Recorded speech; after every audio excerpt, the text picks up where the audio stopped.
नमस्कार. आजचा सवालमध्ये तुमचं मनपूर्वक स्वागत. आज पुन्हा एकदा नवाच दिवस, नवा प्रश्न, नवी चर्चा. आज आपण एका अत्यंत भयंकर प्रकरणाबद्दल चर्चा करणार आहोत.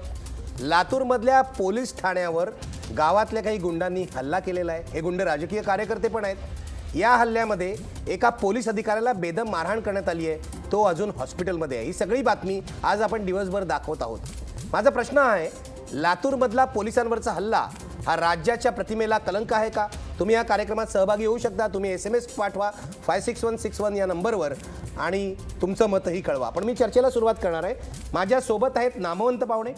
माझ्यासोबत माझ्या स्टुडिओमध्ये आहेत इम्तियाज जलील. इम्तियाज जलील हे MIMचे आमदार आहेत. माझ्यासोबत आहेत दिल्लीहून भारतीय जनता पक्षाचे या भागातले खासदार सुनील गायकवाड. माझ्यासोबत नागपूरहून येत आहेत काँग्रेसचे आमदार अमित देशमुख, ज्यांचा हा गड मानला जातो.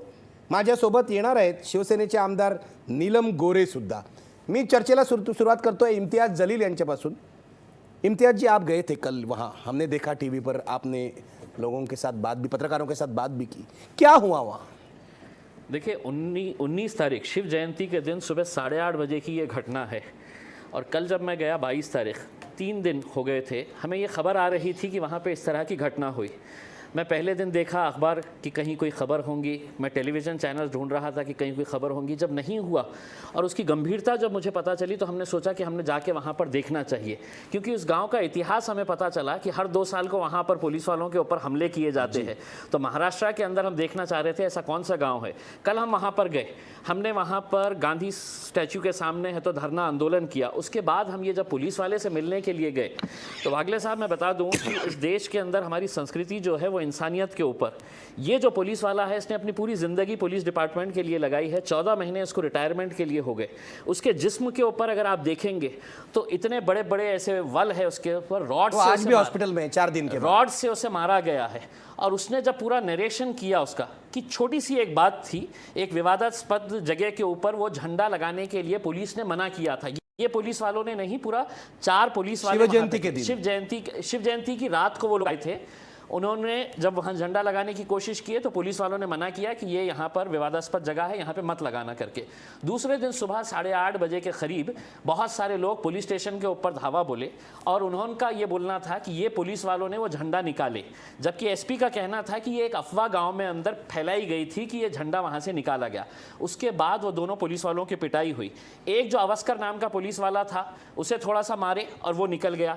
करीब 100 के करीब लोग वहाँ पे स्टेशन के ऊपर धावा बोले. और ये जो शेख यूनुस नाम का जो पुलिस वाला था उसे पकड़कर उसे वहाँ पर बहुत पीटा गया. यहाँ पर इतने सारे स्टिचेस उसके है, खून में लथपथ था. उसे फिर पकड़ के उसके हाथ में एक भगवा झंडा दिया गया और पूरे शहर के सड़क के ऊपर उसकी परेड निकाली गई. और पूरे रास्ते भर उसे ये बोला जा रहा था कि तुमने नारे लगाना चाहिए, जय भवानी जय शिवाजी. और जिस जगह के ऊपर झंडा लगाने से मना किया गया था वहाँ ले जाकर ज़बरदस्ती उस झंडे को वहाँ पर उसी पुलिस वाले के हाथ से लगाया गया. और इस पूरे दौरान जितने लोग थे उस पुलिस वालों को जो वर्दी के अंदर था उसे मारते गए, पीटते गए. इस हद तक बात आ गई थी कि उसकी जो दाढ़ी थी वो दाढ़ी तक पकड़ के वो खींच रहे थे. तो ऐसी हरकत, कम से कम कुछ भी रीज़न रहा होगा, लेकिन एक बुज़ुर्ग था, 57-58 ईयर्स उसकी ये है, 14 महीने उसको रिटायरमेंट के है. तो इस तरह की हरकत, और इसमें सिर्फ नौजवान लड़के थे ऐसा नहीं है. अगर आप वीडियो के अंदर देखेंगे तो काफ़ी सीनियर लोग भी है गाँव के. ऐसा भी नहीं है कि ये पुलिस वाले के साथ कोई पुरानी दुश्मनी, क्योंकि 8 दिन पहले ही उसकी वहाँ पर पोस्टिंग हुई थी. एक बात समझ में आती है साहब कि मतलब किसी न किसी तरह से वहाँ पर एक सोची साची समझी साजिश के तहत वहाँ पर ये लोग गए थे और इस हरकत को अंजाम दिए. लेकिन जिस तरह की कार्रवाई होनी चाहिए थी, इस पूरे दौरान हमको ऐसा लगा कि पुलिस ये मामले को छुपाने की कोशिश कर रही थी. इसलिए हम SP के पास, मीडिया ने भी की. साहब, यही तो सबसे बड़ी अफसोस की बात है कि अगर पुलिस के ऊपर इतना बड़ा हंगामा होता है, पूरे गांव के अंदर ये पता चलता है और कोई भी अखबार इसकी खबर छापने के लिए तैयार नहीं, कोई भी चैनल वाला इसे दिखाने के लिए तैयार नहीं है. जब हम गए तो लोगों ने कहा राजनीति. मैंने पत्रकारों से कहा अगर आप अपनी ईमानदारी से पत्रकारिता करते तो हमें आने की ज़रूरत नहीं रहती थी यहाँ पे. आप खामोश थे तो इसीलिए हमें आना पड़ा. ठीक है, राजनेता भी खामोश है आप कह रहे हैं और मीडिया भी खामोश है. मी जातोय दिल्लीला. भाजपचे या भागातले खासदार सुनील गायकवाड आपल्यासोबत आहेत. गायकवाडजी, काय म्हणतात इम्तियाज जलील, तुम्ही ऐकलेलं आहे. तुम्ही या गावाला भेट दिली आहे का? तुमचा मतदारसंघ आहे, तुमचा भाग आहे, भाजपचा बालेकिल्ला आहे. आणि मी असं ऐकलंय पोलिसांनी जे पकडलेत लोक त्यामध्ये काही भाजपचे कार्यकर्ते सुद्धा आहेत. काय म्हणाल?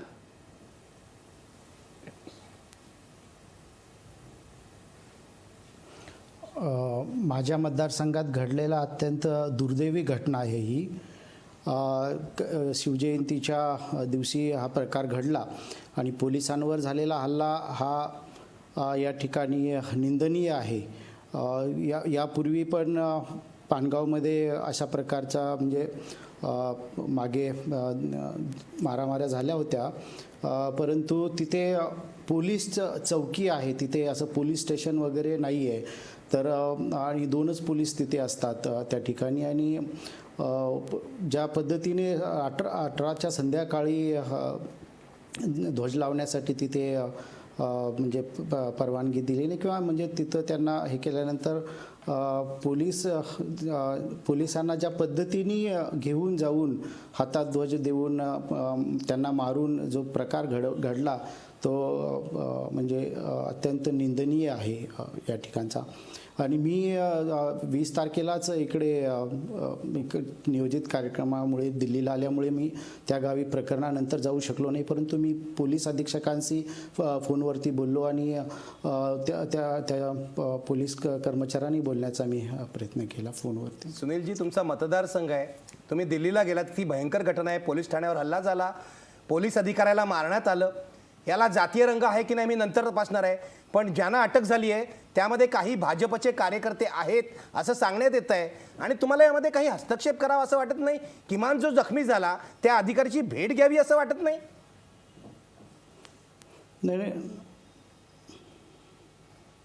नाही, अधिवेशन सुरू झाल्यामुळे मी इकडे आजपासून अधिवेशन सुरू झाल्यामुळे मी दिल्लीला आलो. दिल्लीला आल्यानंतर मला कळलं इथून कनेक्टिव्हिटी नाही आहे लातूरला जाण्यासाठी आणि म्हणून मी जाऊ शकलो नाही. सर, परंतु तुम्ही मुंबईला येऊ शकता विमानाने आणि लातूरला जाऊ शकता. अधीक्षकांशी या संदर्भात सर, जर मनात असेल तर कुठेही पोहोचू शकतो माणूस. कारवाई करावी. सुनीलजी, असं काय बोलताय तुम्ही? इतकी गंभीर घटना आहे, तुमच्या पक्षाचे कार्यकर्ते या हल्ल्यात सामील आहेत, एका पोलीस अधिकाऱ्यावर हल्ला झालाय, सगळं वातावरण विषारी आहे आणि तुम्ही म्हणता मी दिल्लीला गेलो. नाही मला नाही अत्यंत वाईट घटना घडलेली आहे. कुठल्या पक्षाचा कार्यकर्ता आहे, माझ्या पक्षाचा की कुठल्या पक्षाचा आहे हा विषय नाही आहे. तिथे हा घडलेला प्रकार खूप वाईट घडलेला आहे, त्याचा मी निषेध करतो. ठीक आहे, तुम्ही असं म्हणताय, निषेध करताय, मी पुढे चर्चा नेतोय. इम्तियाज जलील, तुम्हाला हे बाध्य ते जे म्हणतायत, खासदार तिथे जात नाही, लोकप्रतिनिधी आहे, आमचा सांसद आहे तो तिथे जात नाही आणि ते म्हणतात मी निषेध करतो, हा केवळ कोरडा निषेध आहे? सब ये सुन लीजिएगा कि मतलब इनकी सरकार है, 19 तारीख की सुबह 8:30 बजे की ये घटना है, अधिवेशन सारी दुनिया को पता है कि आज से शुरू हुआ है. अगर खासदार साहब का ये कहना है कि 19 तारीख से लेकर 23 तारीख तक उनके पास इतना वक्त ही नहीं था या कनेक्टिविटी नहीं थी उनके शब्दों के हिसाब से, तो मेरे हिसाब से ये उन्हें ही सोचना चाहिए कि उनके लिए प्रायोरिटी क्या है. यहाँ पर अगर एक दिन के लिए अगर वो यहाँ पर आ जाते तो मेरे हिसाब से आज हिंदुस्तान के अंदर सुबह आकर शाम में कहीं पे भी जाया जा सकता था. लेकिन इस बात को दर्शाता है कि सिर्फ यही नहीं साहब, वहाँ पे लातूर में रहने वाले बड़े बड़े वरिष्ठ नेता जो है ये नहीं जा सकते थे, कोई दूसरे आमदार को भेज सकते थे. एक भी लीडर, चाहे वो कांग्रेस का हो या राष्ट्रवादी का हो, कांग्रेस के तो बड़े बड़े नेता वहां पे रहते हैं साहब, शिवराज पाटिल चाकुरकर साहब का एरिया है, विलासराव देशमुख साहब का एरिया है, भाजपा के गोपीनाथ मुंडे साहब इन्हीं के करीब में रहते थे. तो इतने सारे लोग थे. अगर ये खासदार साहब नहीं जा सकते थे तो कहना था 4 आमदारों को जाके आए, देख के आओ करके, कम से कम एक मामले को वहीं. लेकिन कोई नहीं गया. कोई नहीं गया सर, कोई नहीं गया है. हम जब गए, हमारे जाने के बाद जब हमसे सवाल किया गया है आप क्यों आए, तब हमने ये कहा कि हम खामोश तो बैठ नहीं सकते, हम इंतजार कर रहे थे कि कहीं ना कहीं कुछ इंसाफ होगा उसके साथ, जो पुलिस वाले के साथ. और इतनी घिनौनी हरकत मैं नहीं समझता हूँ वागले साहब कि महाराष्ट्र के इतिहास में इस तरह का कोई काम ऐसा. ये तो भयंकर काम है, ये भयंकर ही काम है. मी अमित देशमुखांकडे जाणार आहे, नागपूरहून आपल्या सोबत आहेत अमित देशमुख. इम्तियाज जलील काय म्हणतायत ते ऐका. भाजपचे नेते जर गेलेच नाहीत, त्यांचे कार्यकर्ते आरोपीमध्ये आहेत, पण काँग्रेस आणि राष्ट्रवादीचे नेतेही गेले नाहीत. विलासराव देशमुखांची ही कर्मभूमी आहे, अशा भूमीमध्ये हे घडावं आणि तुम्ही कोणी जात नाही, याचा काय अर्थ लावायचा?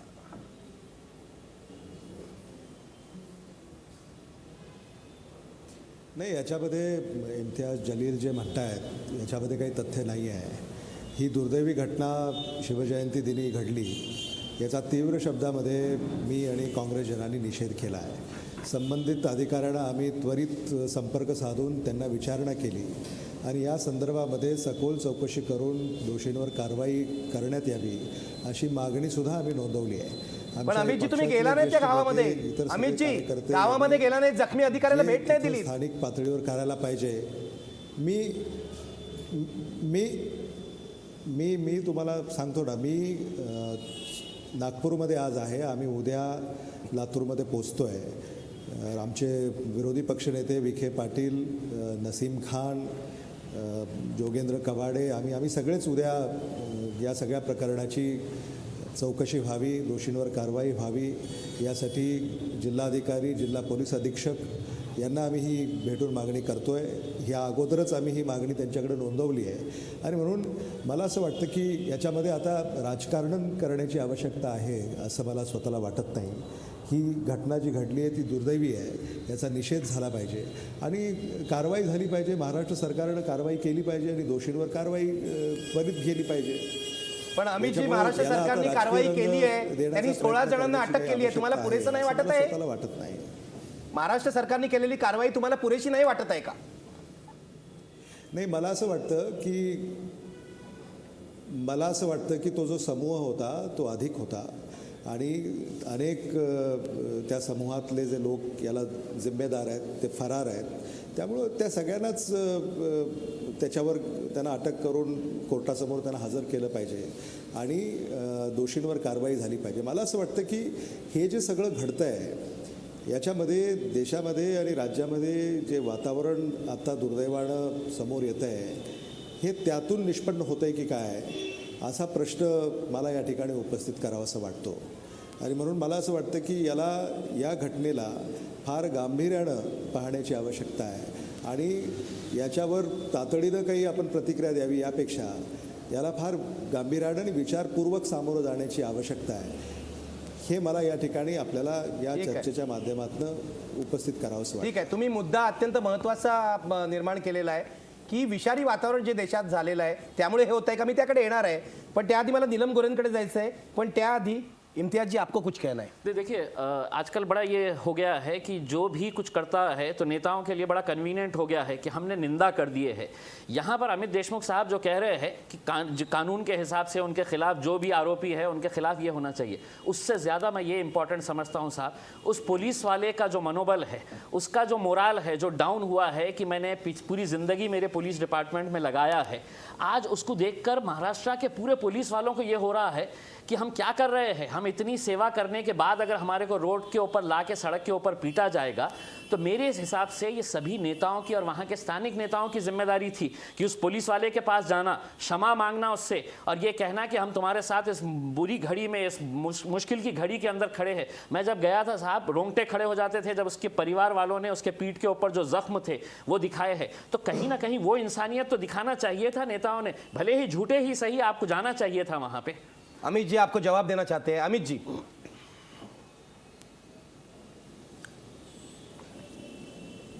नाही, मला असं वाटतं इम्तियाज जलील जे या ठिकाणी मुद्दा उपस्थित करतायत, मी त्यांना या ठिकाणी सांगू इच्छितो की या संदर्भामध्ये आम्ही आमच्या सहकाऱ्यांना त्या ठिकाणी त्या पोलीस अधिकाऱ्यांची त्यांनी भेट घेतलेली आहे, त्याला विचारपूस केलेली आहे. जिल्हा पोलीस अधीक्षकांकडं आम्ही कारवाईची नोंद केलेली आहे आणि म्हणून मला असं वाटतं की इम्तियाज जलील आता तिथं पहिल्यांदा गेले म्हणून त्यांना आता ते जर श्रेय घ्यायचं असेल आणि त्यामध्ये काँग्रेसच्या नेत्यांचं नाव यामध्ये ही याच्यामध्ये आणणार असतील तर हे दुर्दैवी श्रेयचा आहे. मुद्दाच नाही मला असं है. वाटतं अमित की देशमुख याच्यामध्ये साहब, इम्तियाज जलील आप जो कह रहे हैं मैं उससे सहमत हूँ. आप जो कह रहे हैं मैं उससे सहमत हूँ, लेकिन इसकी राजनीति करने की कोई ज़रूरत है ऐसा मुझे नहीं लगता. आपने जो मुद्दे उठाए हैं वो उससे मैं सहमत हूँ. अमित देशमुख और साहब, इस पर बड़ा कार्रवाई अनफॉर्चुनेट होनी रहेगा चाहिए, कि अगर चर्चा इसके होनी अंदर भी चाहिए, ऐसी ऐसा आगे घटनाओं ना के हो. अंदर भी अगर हम श्रेय की अगर बात करेंगे, इसके लिए ऐसा है ऐसी घटनाएं लातूर में या इस इलाके में इससे पहले इतनी बड़ी तादाद में नहीं हुई. अब दुर्भाग्य है कि ऐसी घटनाएं हो रही हैं. अमित देशमुख साहब, उसी गांव की घटना मुझे पुलिस डिपार्टमेंट ने ही बताया है, मुझे वहां के एसपी साहब ने ही बताया है कि 2010 में एक पुलिस वाले को उसी गांव के अंदर मारा गया था, 2011 में उसी गांव के अंदर पुलिस वाले को मारा गया था। मैंने एसपी साहब को कहा कि 2010 का जो इंसिडेंट था जहां पर पुलिस वालों को मारा गया था इसी गांव के, उसका स्टेटस क्या है? तो बोले मुझे निकाल के देखना पड़ेगा। साहब 2010 में ही अगर इस तरह के दरिंदों को अगर कुचल देते तो 2016 तक आपको आने की जरूरत नहीं पड़ती थी। साहब कहीं ना कहीं आप कमजोर पड़े थे, इस वजह से इन लोगों की इतनी हिम्मत हो रही है कि आज पहले पुलिस वालों को पुलिस स्टेशन में मारते थे, अब पुलिस स्टेशन में मार के उनको सड़क के ऊपर परेड करवाते हैं। अमित जी,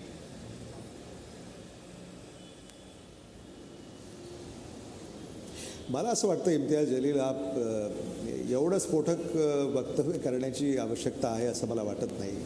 आपण या सगळ्या परिस्थितीला गांभीर्यानं पाहिलं पाहिजे। मागे काय झालं या खोलात सुद्धा तुम्ही सुद्धा गेलं पाहिजे। मला असं वाटतं की अर्धवट माहितीवर तुम्ही हे जे वक्तव्य करता आणि काहीतरी स्फोटक वृत्तवाहिन्यावर बोलावं, डॉक्टर ज्ञानेश्वर चौहान लातूर के एसपी, लोकांना आकर्षित करावं, लातूर के एसपी है, उन्होंने मुझे बताया मुळामध्ये हा प्रश्न या प्रश्नाची जी गंभीरता आहे, तुम्ही का दखल घेतली नाही अमित देशमुख साहेब? इतकी गंभीरता होती तर का नागपूरमध्ये बसले? का तुम्हाला पण कनेक्टिव्हिटी मिळाली नाही? जसे भाजपचे जे खासदार आहे लातूरचे, त्यांचं म्हणणं असं आहे की आम्हाला कनेक्टिव्हिटी नाही मिळाली। दिल्ली 19 तारखेची घटना आहे, आज 23 तारखेला आपण हे डिस्कशन करतो।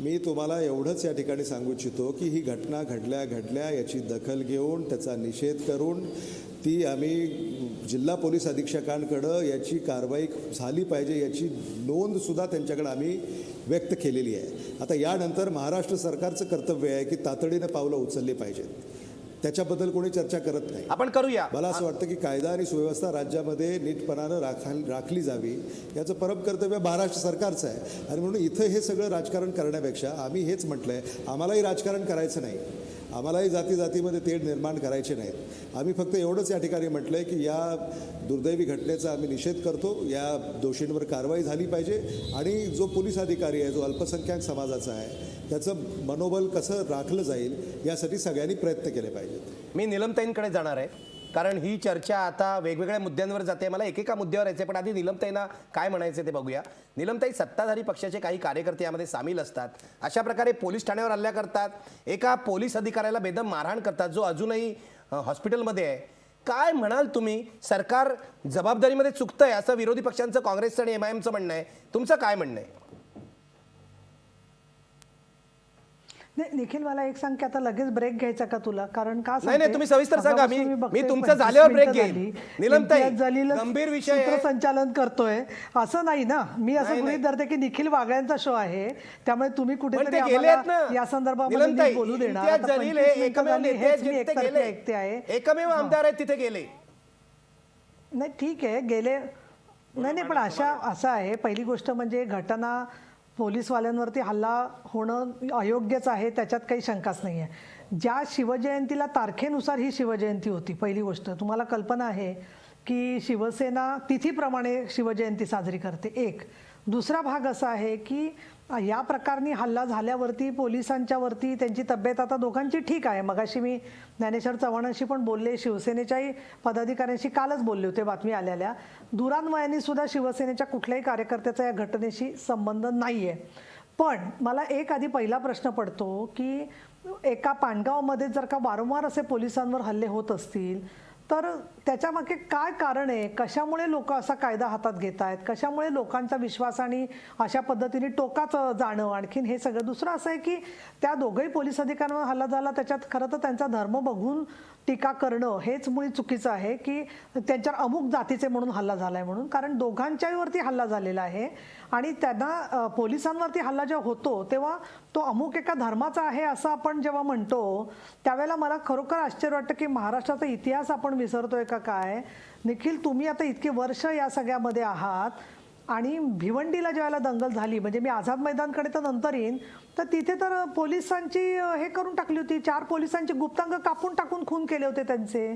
नंतर त्याच्यामधले आरोपी जे आहे ते सिद्ध झाले. आझाद मैदानमध्ये ज्या प्रकारे पोलिसांवर हल्ला झाला, काय आहे मुळात एक लक्षात घेऊया आपण की जेव्हा नेतृत्वहीन अशा पद्धतीने मॉब असतो किंवा त्यांनी पूर्ण प्री प्लॅन केलेलं असतं की पोलिसांना टार्गेट करायचं, या घटनेमध्ये काय दिसतं आहे की त्यांना तो झेंडा लावायला, भगवा झेंडा लावायला परवानगी मिळाली नाही म्हटल्यावरती त्यांनी तिकडे जाऊन नंतर तो हल्ला केला.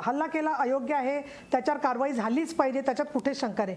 मला एक मात्र मूळचा मुद्दा आहे की ज्याच्यावरती एकतर्फी कोणीच बोलायला तयार नाहीये की हे तिथे झेंडा लावून, तो भगवा झेंडा होता का निळा झेंडा होता त्याच्यात मी जाणार नाही, असं काहीतरी कायमचं स्ट्रक्चर उभारणार होते काही लोक का त्याच्यामध्ये वाहतुकीला कायमचं हे करणार, काय माहिती का पोलिसांचं सुद्धा काय आहे. आमचं सरकार आहे बरोबर आहे, परंतु माझा आता पूर्ण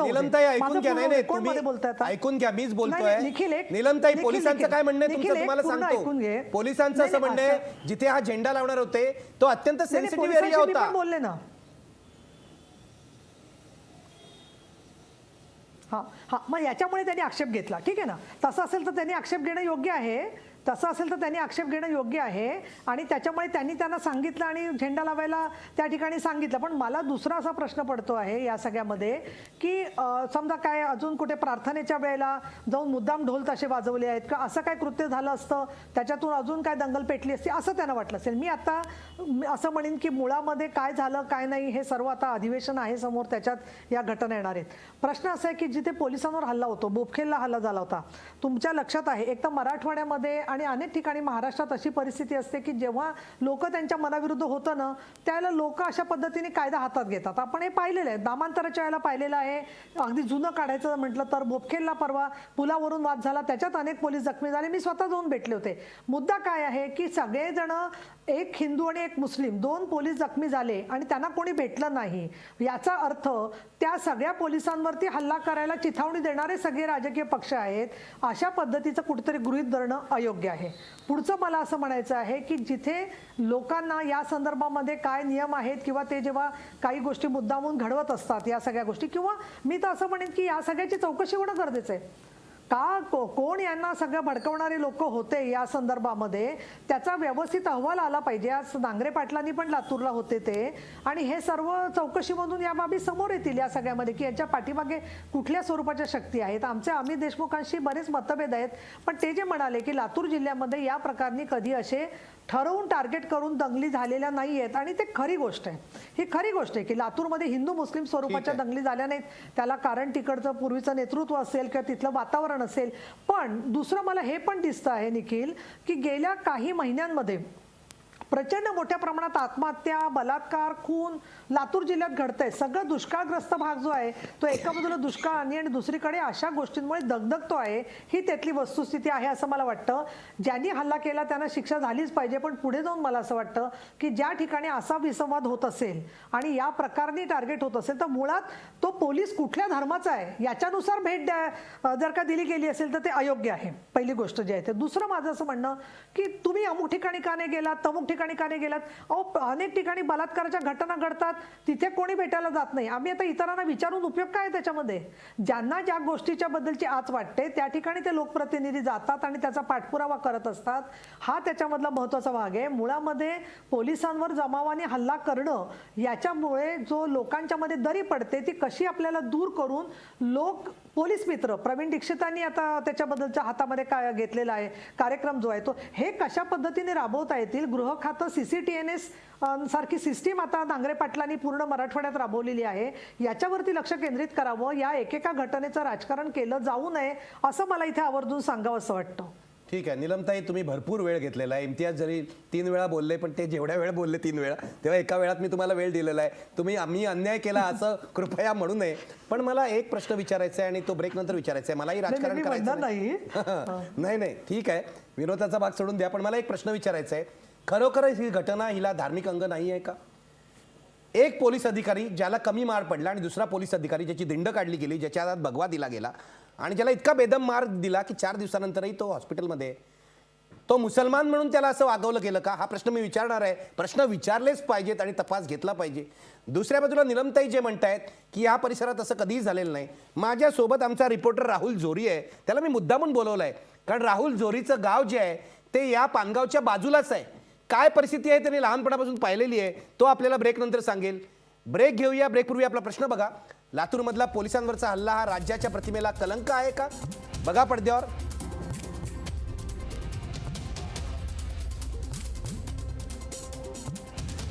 या क्षणाचा पोल काय बघा.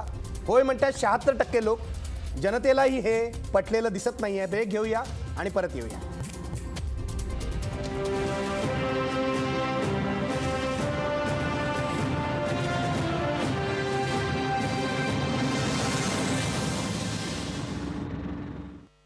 मी चर्चा पुन्हा सुरू करतोय. मी मगाशी सांगितल्याप्रमाणे राहुल झोरी आमचा रिपोर्टर इथे माझ्या स्टुडिओमध्ये आहेत. राहुल, पानगाव आहे, त्याच्या बाजूलाच तुझं गाव आहे. आता जे अमित देशमुख आणि नीलम गोरे म्हणतात की इथे काही असं जातीय वातावरण नाही, असे तंटे झालेले नाहीत, काय परिस्थिती आहे प्रत्यक्षात?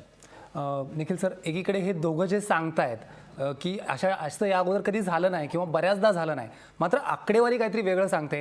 अगदी 4 ते 5 वर्षांपूर्वीचं जरी फक्त पानगावबद्दल जरी बोलायचं झालं तरी याच गावात अशा अनेक घटना घडलेल्या आहेत. साधारण 9 आणि 10 साली 1 महिन्याची संचारबंदी. इतकं छोटंसं गाव आहे, लातूरपासून अगदी जवळचं गाव, मात्र या छोट्याशा गावात देखील जवळपास 1 महिन्याची संचारबंदी. या इतकी वाईट परिस्थिती या गावची होती. 25 ते 30 हजार लोकसंख्येचं गाव, पण ज्या पद्धतीनं आपण बघतोय हा सगळा वाद आहे, ही पहिली घटना नाहीये, फक्त 5 वर्षातलं बोलतोय मी. आणि या अगोदरही अशा बऱ्याच घटना घडलेल्या. त्यामुळे हे जे दोन्ही इथे कोणत्या पक्षांचं प्राबल्य आहे? म्हणजे या आरोपीमध्ये 4-5 भाजपवाले आहेत, पण इतर पक्षांचेही लोक आहेत का? सध्याची जर परिस्थिती बघितली तर शिवजयंती होती, त्यामुळं पक्ष वेगळे फूट करणं खरं तर हे नाही, पण नाही करता शिवसैनिक त्याच्यात सामील होत नाही. त्यामध्ये नीलमताई नव्हतंच. म्हणाल ते बरोबर आहे. 19 तारीख ही सरकारी शिवजयंती आहे, त्यामुळे शिवसैनिकाची शिवजयंती पंचांगाप्रमाणे होते, त्यामुळे ते नव्हते बहुतेक. काय सांगशील? इथलं राजकीय जर एक बैठक सांगायची झालं तर जवळपास 20 वर्ष या ग्रामपंचायतीवर भाजपचं वर्चस्व होतं. आत्ता सध्या खरं बघायला गेलं तर काँग्रेसची ही ग्रामपंचायत आहे. त्यामुळं ही सगळी या लोकं- क्षणाला काँग्रेसची या ग्रामपंचायत सध्या ज्या हे आपण मग बघतोय- काँग्रेस कार्यकर्ते यात सामील होते की नाही? आत्ताची जर परिस्थिती बघितली तर शिवजयंती साजरे करणारा प्रत्येक जण या जमावात सामील होता. कुठं ना कुठं सर्व विचारांची माणसं. शिवजयंती साजरा करणारा 19 तारखेला जी लोक शिवजयंती साजरी करत होती त्याच्या आदल्या दिवशीपासून हे सगळी लोक त्यामध्ये जवळपास 125 जणांवर गुन्हे दाखल आहेत, 16 जण अटक आहेत. तर एवढी मोठी लोक आहेत कोण? ही सगळ्या पक्षाची आहेत. त्या ठिकाणी असणाऱ्या जवळपास सत्ताधारी असतील, पूर्वीचे सत्ताधारी असतील, ही सगळी लोक त्यामध्ये आहेत. ठीक आहे. अमित जी, इथे ग्रामपंचायत तुमची आहे आणि आता राहुल झोरी जे सांगतोय या गावामध्ये 1 महिना संचारबंदी होती, इथे कायम तणावाचं वातावरण राहिलंय असं त्याचं म्हणणं आहे. काय सांगाल तुम्ही यावर?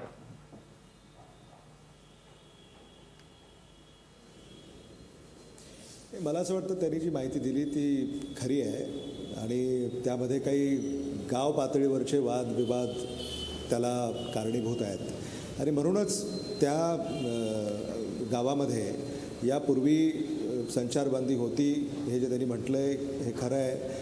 आणि यासाठीच आम्ही असं म्हणतो आहे की या गावाकडे आपल्याला बारकाईनं आणि गांभीर्यानं पाहण्याची गरज आहे. पोलिसांनी सुद्धा इथं अनेक वेळा काही उपाययोजना करण्याचा प्रयत्न केलेला आहे. गावामध्ये गावकऱ्यांना बोलणं, गावातल्या समाजामध्ये तीव्रता कमी करणं, यासाठी सगळ्या उपाययोजना गावामध्ये झालेल्या आहेत. पण ही जी शिवजयंतीच्या दिवशीची ही घटना घडली आहे, खरं म्हणजे त्यांनी जे सांगितलं की हा समूह तिथं होता आणि त्या समूहाच्या भावना अनावर झाल्या असाव्या आणि म्हणून हे दुर्दैवाने हे सगळं घडलं जे घडायला नको होतं. आणि म्हणून याला पुन्हा राजकीय रंग देण्यापेक्षा याच्यामध्ये जे दोषी आहेत त्यांच्यावर कारवाई केली पाहिजे.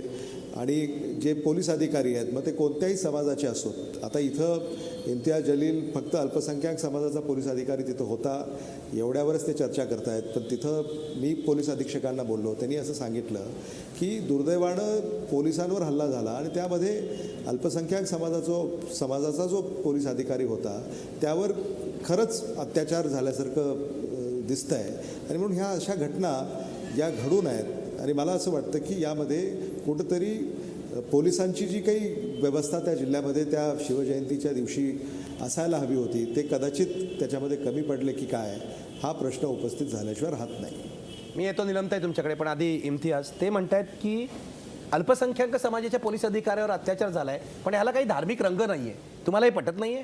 देखिए, अमित देशमुख साहब का जो कहना है वागले जी, अगर ये सेंसिटिव स्पॉट था, अगर इसका ट्रैक रिकॉर्ड है कि यहाँ पर है तो दंगे होते हैं, कुछ प्रॉब्लम्स होते हैं, एक रात पहले पुलिस को ये मालूम था कि वहाँ पर वो झंडा एक ऐसी जगह के ऊपर लगाना चाह रहे थे जो विवादास्पद है। जिस दिन सुबह 8:30 बजे ये घटना हुई, पूरे गांव के अंदर उस पुलिस चौकी के अंदर सिर्फ 2 ही पुलिस वाले थे, एक अवस्कर नाम का और एक यूनुस नाम का। तो कहीं ना कहीं पुलिस वालों से ये गलती हुई है, जब वो जानते थे कि यहाँ पर कुछ विवाद होने वाला है। एक रात पहले की ही बात है, जब विवाद वहाँ पर शुरू हुआ था तो उस वक्त सिर्फ 2 ही पुलिस वाले पूरे गाँव के अंदर थे। वो कह रहे हैं कि रेणापुर जो पुलिस स्टेशन है उनको उन्होंने इन्फॉर्म किया था, लेकिन जो पुलिस पार्टी आने वाली थी वो आई नहीं। मुझे जो पुलिस कांस्टेबल यूनुस ने बताया है, उसके फैमिली मेंबर्स ने बताया है, 8:35 पे एग्जैक्टली उन्होंने फ़ोन किए थे, कंट्रोल रूम को फ़ोन किए थे, रेनापुर के एक पीआई को फ़ोन किए थे। उन्होंने अपने मोबाइल के अंदर बताए भी कितने बजे का किए हैं। पुलिस कितने बजे पहुंची है वागले साहब वहाँ पे? 10 बजे पहुंची है, 1.5 घंटे के बाद पहुंची है। तो कहीं ना कहीं पुलिस की भी गलती है। दूसरी जो अमित देशमुख साहब कह रहे हैं, इसको धार्मिक नज़रिए से नहीं देखना चाहिए करके, मैं आपको एक बात बताता हूँ। 2 ही पुलिस वाले थे, एक अवस्कर नाम का और एक यूनुस नाम का। देखिए, अवस्कर को भी उन्होंने मारे, थोड़ा बहुत मारे। गांव पुलिस वालों का कहना है कि अवस्कर अपने आप को छुड़ाकर भाग गया। अब आप सिचुएशन को एनालाइज करिएगा कि वहाँ पे 100 से ज़्यादा लोग पुलिस स्टेशन के ऊपर आए थे। पुलिस ने खुद 71 लोगों के करीब केस रजिस्टर किया है। एक पुलिस वाला वहाँ से 70 लोगों के बीच में से निकल के भाग जाता है, और ये 70 लोग जो है ये एक ही पुलिस वाले को पकड़ के लेके जाते हैं। सिर्फ मारना एक अलग बात होती थी, लेकिन उसके हाथ में भगवा झंडा दिया गया। पूरे रास्ते में उससे ये बुलवाया गया कि तुम जय भवानी जय शिवाजी के नारे लगाओ। वहाँ पर जाने के बाद जब वो झंडा उसके हाथ से, आप देख सकते होंगे वीडियो क्लिप के अंदर है ये, कि उसका हाथ पकड़ के उसी जगह के ऊपर उस भगवे झंडे को लहराया गया, और बाद में ये कहा गया कि तुम आरती उतारो यहाँ पर। वो उसने आरती तक उतारा। ये सब बातें पुलिस वाले ने तो कहा। आपका कहना है वो मुसलमान था इसलिए उसको अपमानित किया गया। अब अगर इतना सब कुछ होने के बावजूद भी अगर कोई ये सवाल करता है कि नहीं ये ऐसा है, तो मेरे हिसाब से ये नादानी होंगी और लोगों को भटकाने की कोशिश हो रही है। साहब, इतना अगर क्लियर चीज है तो फिर हम क्यों इधर उधर भाग रहे हैं? हमारी अब कोशिश ये होनी चाहिए कि साहब ये हुई है घटना, इसको एक्सेप्ट करिए और इसे दूर कैसा करने का है। इसको अगर आप डिनायल मोड के अंदर जाएंगे तो आप जनता के साथ है तो गद्दारी कर रहे हैं, झूठ बोल रहे हैं जनता को। ये सही वाकया हुआ है, इसको अब आप कैसे आगे निपटेंगे इसके बारे में सोचिए। आधी अमित देशमुख आणि मग नीलम गोरे। अमित जी पहिले।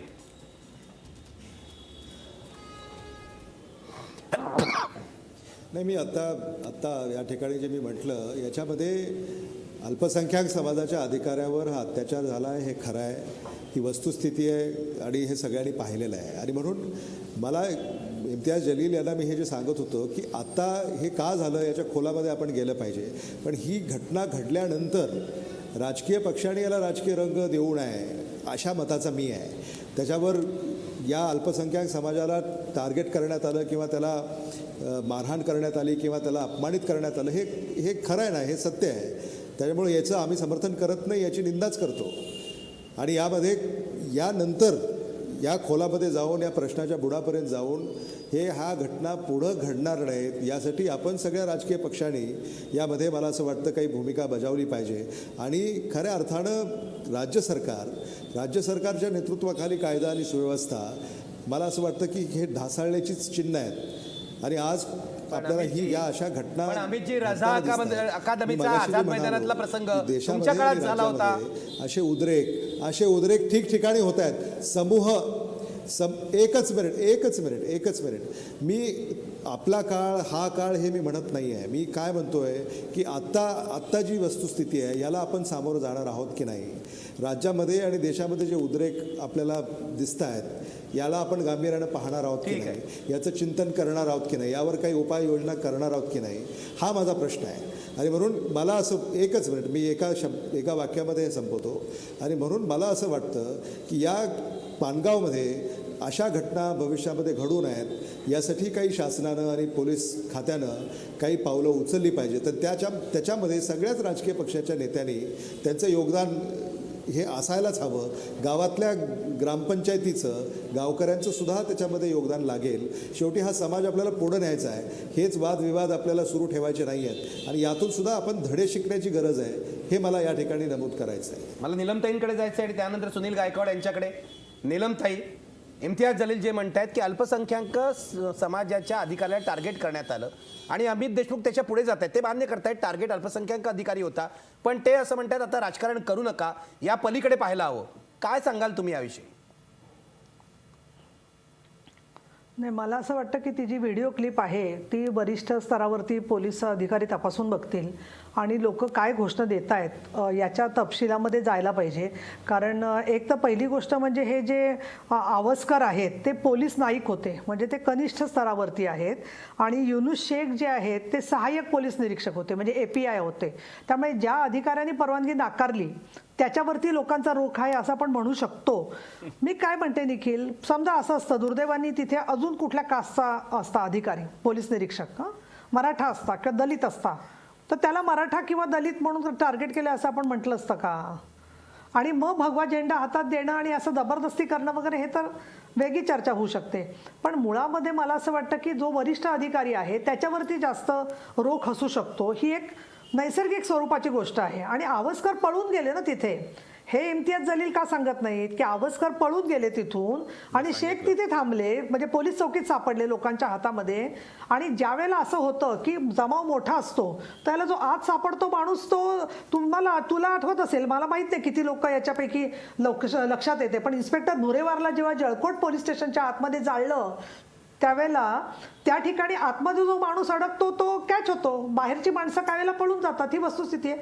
दुसरं, इम्तियाज जलील जे म्हणतात की 1.5 तास लागले पोलिसांना पोचायला, याचं सुद्धा याच्यामध्ये चौकशी झाली पाहिजे. काय एवढा वेळ लागला? ह्याच्यामध्ये वातावरण तंग होतं, आदल्या दिवशी परवानगी मिळाली नाही म्हटल्यावरतीच काहीतरी गडबड होऊ शकते. एरवी अशा वेळेला बराचसा पोलीस फोर्स पाठवला जात असतो आणि सगळीकडे कनेक्टिव्हिटी आहे. दुसरं मला असं वाटतं की अशा ज्याला घटना घडतात तर बहुतेक वेळेला आमचा तो उलटा आक्षेप असतो की जे गडबड करणारे लोक आहेत ना त्यांना प्रतिबंधात्मक अटका केल्या जातात की बाबा हे त्यांच्यावरती गेल्या वेळेच्या केसेस आहेत. मग ज्यांच्यावरती पूर्वीच्या केसेस आहेत त्यांच्याबद्दल कारवाई करायला हवी होती. दुसरं, आपण जे गृहीत धरतोय ना की पानगावचे लोक कोणतरी सगळेच पिसाळलेले लोक आहेत, काय माहितीये का, बरेचसे लोक लिडरलेस जेव्हा असतात ना तेव्हा अनेक लोक, जसं तो ट्रेनमध्ये माणूस सापडला तसे 10 लोक त्याच्यामध्ये हात धुवून घेणारे असतात.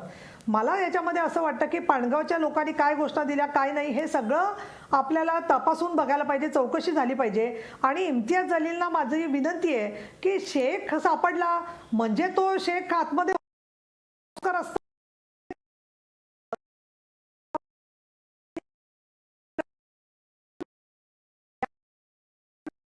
असेल तर त्यांच्या दृष्टिकोनाचा भाग झाला. पण मी पुढे असं म्हणेन त्यांना की अशा प्रकारनी अनेक ठिकाणी पोलिसांवरती वाळू माफिया लोक तहसीलदारांवरती हल्ले करतात. आता प्रत्येक ठिकाणी ते जसं एक तोख चष्मा लावणार असतील धर्माचा, तर मी तर म्हणेन की इथे सगळ्या सरकारी अधिकाऱ्यांमध्ये फूट पाडण्याचं तुम्ही काम करताय. आणि म्हणून इथे कुठेतरी राजकारण करायचं तर करू शकता, पण असं राजकारण जर का करायला लागलात तर त्यामध्ये जे बाकीचे मुस्लिम समाजाचे जे अधिकारी आहेत ते डिमोरलाइज होऊ शकतील तुमच्या या बोलण्यामुळे. आज अनेक मुस्लिम समाजाचे अधिकारी स्वतःचं कर्तव्य जसं व्यवस्थित बजावतात तसं हिंदू समाजाचा अधिकारी सुद्धा मुस्लिम एरियामध्ये जाऊन स्वतःचं कर्तव्य बजावत असतो. आणि म्हणून धार्मिक याच्यावरती निकषांवरती पोलीस दल, कायदा व्यवस्था, न्यायाधीश याच्या संदर्भामध्ये विधानं करत असताना 100 वेळेला विचार केला पाहिजे. आणि निखिल, तुमचा जो पोल आहे की या समाजावरचा कलंक आहे का, तर अशा घटना या निश्चितपणे समाजाने याच्यात सुधारणा केली पाहिजे, हा कलंक धुवून काढला पाहिजे, त्यातून मार्ग काढला पाहिजे, या मताची मी आहे. इम्तियाज जलील, तुमच्यावर हा आरोप 2 दिवसापासून होता, म्हणजे कालपासून होतं तुम्ही तिथे गेल्यावर, की तुम्ही याला धार्मिक रंग देताय. तुमचं काय म्हणणं आहे, धार्मिक जो याच्यातला एंगल है त्याच्याकडे दुर्लक्ष करता येणार नहीं? निखिल जी देखिए, दिल्ली में जब पत्रकारों को मारा जाता है तो मुंबई के पत्रकारों को भी तकलीफ होती है। फ्रीडम ऑफ स्पीच और एक्सप्रेशन के ऊपर हमला हुआ है। ये सिर्फ एक पुलिस वाले के ऊपर हमला नहीं हुआ है, पूरे महाराष्ट्र की पुलिस के मुंह पे ऊपर एक तमाचा मारा गया है। और हमारे ऊपर जो ये आरोप लगा रहे हैं, ये सवाल इनसे पूछना चाहिए। सरकार इनकी है, गृह मंत्रालय इनके पास है, मिनिस्टर्स इनके हैं। 4 दिन तक हम खामोश बैठे रहे, हम ये उम्मीद करते रहे कि नीलम गोरेताई को थोड़ा सा वो मौका मिलेगा, थोड़ा वक्त मिलेगा तो वो भी जाके आ जाएंगी, उस पुलिस वाले के पीठ पे हाथ फिराएंगे और कहेंगे कि नहीं जो हुआ है गलत हो गया है करके। कोई वहां जाने के लिए तैयार नहीं है। मीडिया पूरी तरह से खामोश था। निखिल वागले साहब, छोटी सी घटना होती है और हम ब्रेकिंग न्यूज़ के दौर में गुजर रहे हैं। 4 दिन क्या मजबूरी थी, किसने दबाव डाला था मीडिया के ऊपर, ये बताइएगा। क्या सरकार की तरफ से दबाव दबाव था या पुलिस की तरफ से दबाव था कि किसी अखबार ने ये खबर नहीं छापी, कोई टेलीविजन चैनल? निखिल। एक मर्तबा अगर हम गए हैं तो हमने क्या गुनाह किए हैं? जिन लोगों ने गुनाह किए हैं उनके बारे में कोई बात नहीं कर रहा है। इम्तियाज जलील लातूर में क्यों गए और जिस मुद्दे को हम दबाना चाह रहे थे, खत्म करना चाह रहे थे, उसे इम्तियाज जलील जाके जिंदा कैसा कर रहे हैं करके ये सवाल कर रहे हैं नीलम ताई। जवाब इन्हें देना होगा। आपको किसने रोका था मैडम? आपकी सरकार है, एक आध मंत्री को भेजना चाहिए था, वहां पे बिठाना चाहिए था। एक पुलिस वाले के ऊपर हमला उनको नहीं जवाब हुआ देने है, दीजिए। पूरे पुलिस डिपार्टमेंट के ऊपर यह हमला हुआ है। नीलम ताई उत्तर द्या।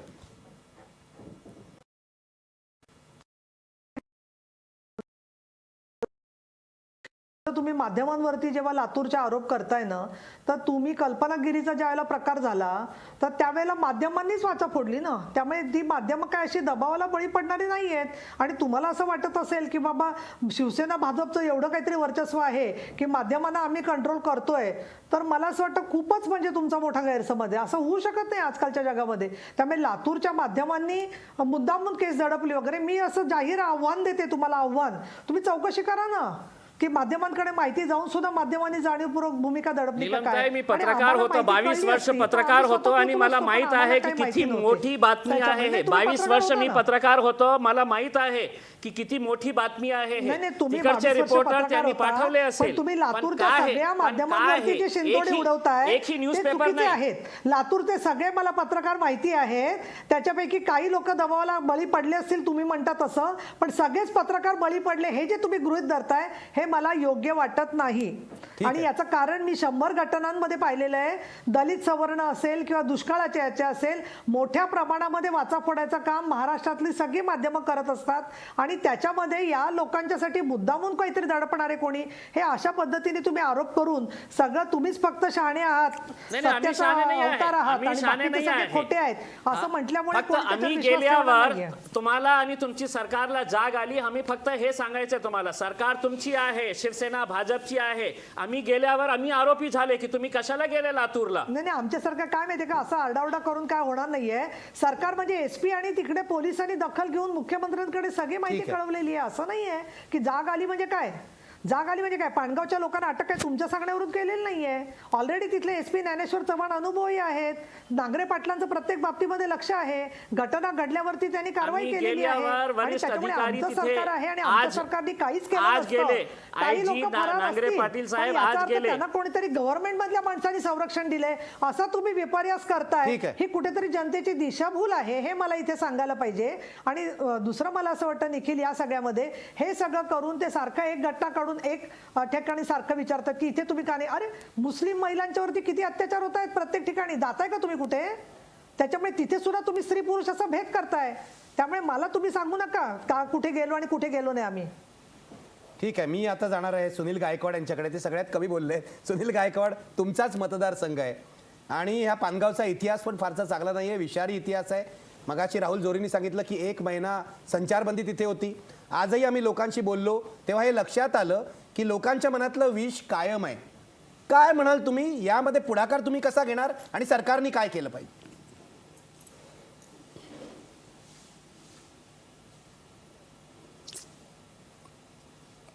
हॅलो, बोला बोला बोला सुनीलजी, तुमचा आवाज ऐकू येतोय.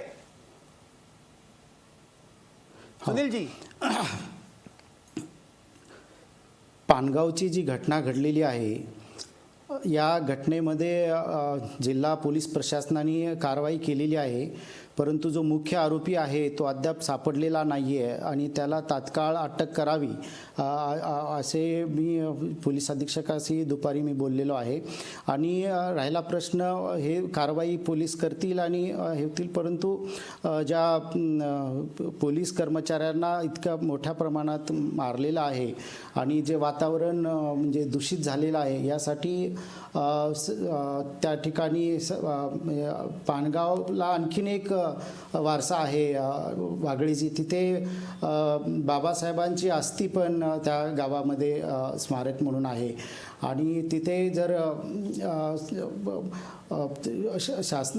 या ठिकाणी पोलीस अधीक्षकांनी पुढाकार घेऊन तिथे जर त्या गावात जे छोटी चौकी आहे त्याला जर पोलीस स्टेशनमध्ये जर रूपांतर केलं तर बरं होईल आणि वेळोवेळी त्या भागात ज्या घटना घडतात त्या घटनेवरती आळा येईल असं आळा बसेल असं तुम्हाला वाटतंय? अमित देशमुख, तुम्ही उद्या तिथे जाणार आहात, तुमच्या पक्षाचे ज्येष्ठ नेते, विरोधी पक्षनेते राधाकृष्ण विखे पाटील सुद्धा तिथे जाणार आहेत.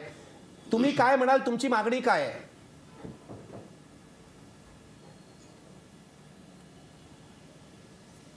आमची मागणी एवढीच आहे की तातडीनं त्या सगळ्या दोषींना अटक झाली पाहिजे, त्यांच्यावर कारवाई झाली पाहिजे आणि शासनानं याच्यामध्ये यानंतर अशा घटना घडू नयेत. लातूर जिल्ह्यामध्ये विशेषतः पानगावमध्ये ज्याला थोडासा इतिहास आहे अशा या जातीय तेढ होण्याचा, त्याच्यामध्ये या नंतर मला असं वाटतं की शासनानं, जिल्हाधिकाऱ्यांनी, जिल्हा पोलीस अधीक्षकांनी, साऱ्यांनीच मला असं वाटतं की याच्यामध्ये अधिक दक्ष राहून या अशा घटना घडू नयेत आणि खऱ्या अर्थानं अल्पसंख्याक समाजाच्या पोलीस अधिकाऱ्यावर जो अत्याचार झाला आहे हा सुद्धा अत्याचार यानंतर होऊ नये याची दक्षता शासनानं बाळगली पाहिजे. मला असं वाटतं की त्यांच्याकडं इंटेलिजन्स डिपार्टमेंट आहे, इंटेलिजन्स डिपार्टमेंट त्यांचं मला असं वाटतं की त्यांचं हे अपयश आहे की अशा घटना ह्या राज्यामध्ये घडत आहेत आणि मगाशी आपल्याच पत्रकाराने जे सांगितलं की या मागेसुद्धा अशा घटना तिथं घडल्या आणि त्यानंतर ती माहिती असूनसुद्धा पुन्हा ही घटना तिथं घडते आहे. याचाच अर्थ असा आहे की त्यांनी अतिदक्षता बाळगायला हवी होती, ती त्यांनी बाळगली नाही. पण यापुढं त्यांनी या संदर्भामध्ये अधिक दक्ष राहून या घटना पुढं घडणार नाहीत याची खबरदारी त्यांनी घेतली पाहिजे आणि ते जे 2 पोलीस अधिकारी आहेत त्यांचं मनोबल कसं वाढेल आणि ते पुन्हा त्याची प्रकृती ठीक झाल्यानंतर पुन्हा ते कामावर कसे रुजू होतील याकडेही लक्ष दिलं पाहिजे. इम्तियाज जी, ये तो अभी जो घटना है मीडिया ने, ये आपका कहना एक हद तक सही है कि मीडिया ने इसको अलग रंग दिया, दबाने की कोशिश की, लेकिन अभी तो बाहर आ गई. हम लोगों ने सुबह से कवर किया, शाम को मैंने देखा कि दूसरे अंग्रेजी चैनल जो है उन्होंने भी कवर किया है. इसका मतलब ये नेशनल स्तर पर अभी ये घटना गई है. अभी संसद का अधिवेशन शुरू है, क्या आप वहाँ भी इसको उठाएंगे? बिल्कुल उठाएंगे निखिल जी. मतलब इसके लिए कहीं ना कुछ रास्ते निकालने की ज़रूरत है. महाराष्ट्र का भी अधिवेशन स्टार्ट होने वाला है, उसमें भी हम महाराष्ट्र सरकार से ये पूछेंगे कि क्या वजह है कि इस तरह की घटनाएं उस गांव के अंदर होती है और कोई कार्रवाई नहीं होती है. दूसरी बात ये है कि निखिल जी, वहाँ के जो पुलिस वाला है उसका मोरल इतना डाउन है, उसने हाथ जोड़कर हमसे ये रिक्वेस्ट किया है कि साहब मैं दोबारा अस्पताल से तो निकल जाऊँगा, लेकिन वर्दी पहन के जब मैं उस चौकी के अंदर जाऊँगा तो लोग मुझसे देख कर यही कहेंगे कि यही वही पुलिस वाला है जिसको हमने सड़क पे दौड़ा के. तो उसने हमसे रिक्वेस्ट किया है कि सरकार से आप इतनी मदद करवा दीजिएगा कि मुझे मेरे होम टाउन, वो उदगीर का रहने वाला है, कि वहाँ पर मेरा ट्रांसफ़र करवा दे तो मैं आखिरी के 14 महीने जो है, वरना मैं है तो इस शहर के, इस गांव के अंदर मैं नौकरी नहीं कर सकूंगा. क्योंकि नेचुरल है कि इतने बड़े इसके साथ उसका लड़का जो है उसकी आंखों के अंदर हमने गुस्सा देखा है. वो बेबस नज़र आ रहा था कि पुलिस के डिपार्टमेंट के अंदर मेरे पिताजी ने इतनी ये किए. उसके लड़के ने कहा कि मैंने मेरे पिताजी को कहा था कि मैं पूना में काम करता हूँ तो मेरे साथ चलो, तो उन्होंने कहा था कि नहीं मैं रिटायरमेंट के बाद ही आऊँगा करके, और रिटायरमेंट से पहले डिपार्टमेंट ने उसे इस तरह का तोहफा दिया है. ये हम लोगों के लिए, पूरे महाराष्ट्र के लिए, पूरे देश के लिए चिंता की बात है और सबको मिलकर है तो इसके लिए कहीं ना कहीं कोई रास्ता निकालने की ज़रूरत है. निखिल जी, खूपच चिंताजनक ही गोष्ट आहे, शर्मेची गोष्ट आहे. मला शेवटी पुन्हा एकदा जायचं आहे अमित देशमुख यांच्याकडे. अमित देशमुख, त्याचं मनोधैर्य कसलेलं आहे त्या पोलीस अधिकाऱ्याचं. तुम्ही आणि नीलमताई, तुम्ही अनुभवी आहात. सर्व समाजाने मिळून पुढाकार घेऊन त्याला संरक्षण दिलं पाहिजे. विश्लेषण होत राहील, पण हे संरक्षण महत्त्वाचं आहे आणि त्याची प्रतिष्ठा त्याला पुन्हा देणं महत्त्वाचं आहे. अमित जी, तुम्ही काय पुढाकार घेणार आहात?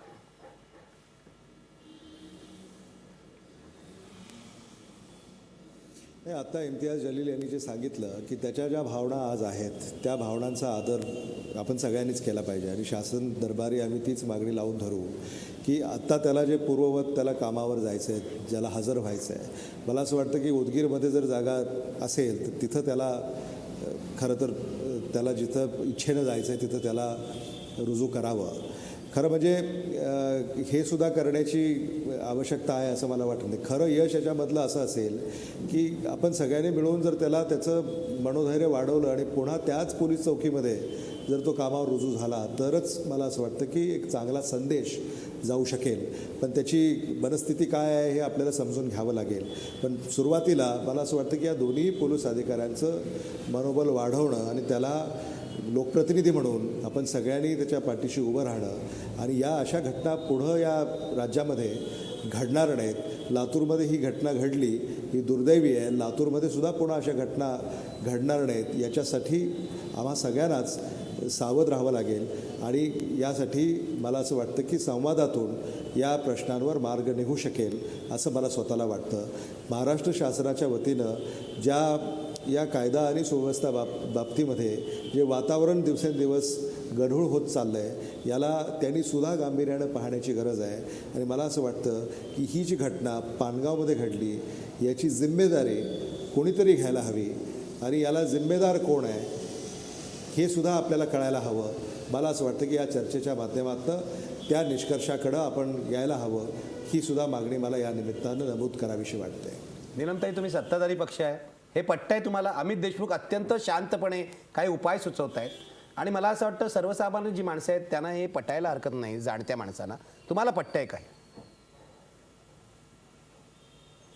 नाही, मला असं वाटतं आहे की यामध्ये डिपार्टमेंट म्हणजे प्रवीण दीक्षितांसारखा एक अतिशय अभ्यासू आणि संवेदनशील अशा स्वरूपाचे पोलीस महासंचालक महाराष्ट्रात आहेत आणि डिपार्टमेंटच्या आतमध्ये अशा प्रसंग अनेक वेळेला याच्यापूर्वी हाताळले गेलेले आहेत.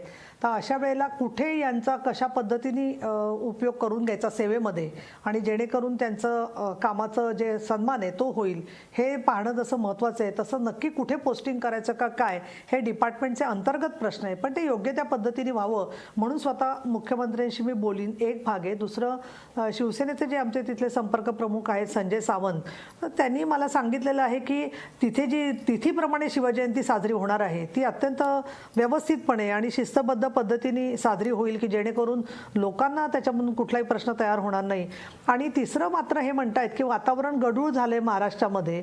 तर मला असं वाटतं की तुम्ही नुकताच आलेला खरोखर पोलिसांचा जो रिपोर्ट आहे त्याचं मुख्यमंत्र्यांनी प्रकाशन केलं तर पनिशमेंट रेट, शिक्षा होण्याचं प्रमाण जे 5%, 6% होतं ते 18%, 20%, 22% प्रमाण वाढलेलं आहे. म्हणजे गेल्या वर्ष दीड वर्षामध्ये जे काही प्रयत्न झाले त्याच्यामधून पोलिसांचं वर्तन सुधारण्यासाठी प्रयत्न चाललेले आहेत. आणि म्हणून अशा वेळेला वातावरण गढूळ झालंय वगैरे आणि मला आश्चर्य वाटतं त्यांचं की अल्पसंख्याक ते आहे म्हणून झालं असं ते परत गृहीत धरतात अमित देशमुख सुद्धा. मला असं वाटतं की हाच कुठेतरी मतांसाठी जो अनुनय चाललेला असतो या पार्श्वभूमीवरती मी असं म्हणेन की कुठलाही तो पोलीसचा माणूस असेल अशा पद्धतीने उद्रेक झाल्यावरती त्याच्यावरती टार्गेट होत असेल तर हा कायदा सुव्यवस्थेसाठी फार गंभीर आव्हान आहे. आणि त्याच्यामधून कशा प्रकारनी सर्व मार्ग वापरून लोकांच्या मध्ये आपल्याला, कारण याच्यापूर्वी तुमच्या लक्षात असेल की त्या कपल्सची हे करणारं माणसं त्यांच्यावरती सुद्धा त्यांनी हातात कायदा घेऊन भयंकर गोंधळ घातलेला होता. तर असे जे प्रवृत्ती आहेत त्याच्याबद्दल मला असं वाटतं की भूमिका ठामपणे घेतली पाहिजे. आणि आम्ही सरकारमध्ये आहोत, स्वतः मुख्यमंत्र्यांशी मी बोलीन, एसपीशी मी ऑलरेडी बोललेली आहे. पण गावकऱ्यांच्या संदर्भात मी ऑलरेडी शिवसैनिक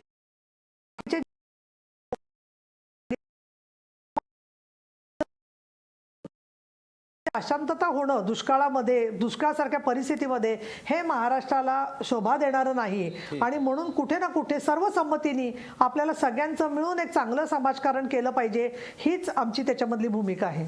अमितजी, माझ्याकडे खूप थोडा वेळ आहे पण शेवट तुम्ही करा.